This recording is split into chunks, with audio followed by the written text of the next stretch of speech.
मार्च महिना चालू झाला की या मार्च महिन्यात माझ्या शेतातील कामं ही थोडीफार कमी होतात.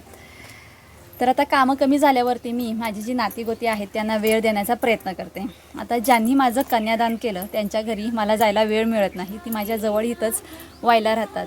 तर त्यांच्या घरी आज आपण जाणार आहोत. त्यांच्यासाठी मी थोडासा हा वानमाळा घेतलेला आहे, कारण की बघायला गेलं तर ती दोघं जणच असतात. तर हा दोघांसाठी पुष्कळ झाला हा वानमाळा.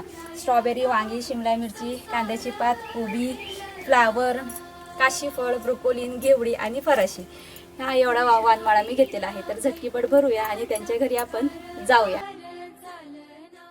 आता आपण आहोत वाईमध्ये आणि हा आहे वाईतील गणपती घाट आणि समोर जी तुम्हाला दिसत आहे ती आहे कृष्णा नदी आणि या कृष्णा नदीच्या काठावरती आहे ढोल्या गणपती बाप्पाचं मंदिर. आता मंडळी तुम्हाला थोडक्यात मी एक थोडासा इतिहास सांगते.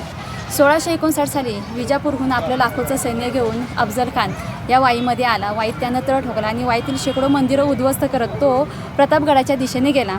या अफजल खानाला शिवरायांनी यमसदनी पाठवलं, पण शिवरायांच्या पश्चात पुन्हा एकदा औरंगजेबाचा सरदार सर्जा खान हा आपलं लाखोचं सैन्य तोफगोळा घेऊन वाईमार्गे प्रतापगडाकडे निघाला होता. त्यावेळी छत्रपती संभाजीराजेंच्या नेतृत्वाखाली स्वराज्याचे सरसेनापती हंबीरराव मोहिते मामा यांनी या सर्जा खानला वाईच्या माळरानात गाठलं आणि मुघल सेनेचा पराभव केला. या युद्धात विजय तर मिळाला, पण हंबीरराव मोहिते मामा हे धारातीर्थी पडले. वाईच्या भूमीतून हंबीरराव मोहिते मामा यांनी रायगडाकडे बघून छत्रपती संभाजीराजेंना अखेरचा मानाचा मुजरा केला आणि शेवटचा श्वास घेतला. एवढी पावनभूमी आहे वाईतील. चला आता आपण पुढे जाऊया.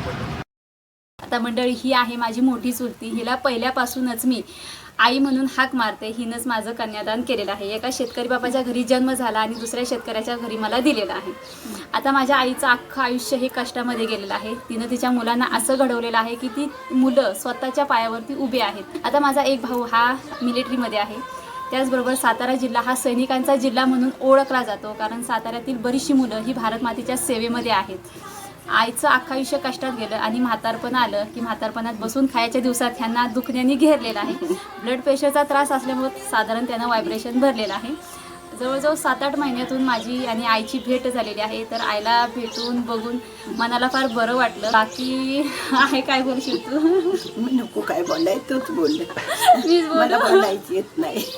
असं कसं एवढं चांगलं तू म्हणजे आतापर्यंत मला वाटतं जसं संसार करायच्या सुरुवात केली असेल तिथून जे तू संसार सावरला आहेस ते पप्पांना कुठल्या गोष्टीची गरजच भासू दिली नाहीस की बाबा हे असं करायचंय ते तसं करायचं. तू स्वतः सगळं पुढे लागून हँडल केलंस आणि आता नाही आता ते तेवढं वय झाल्यावरती होतच तेवढं.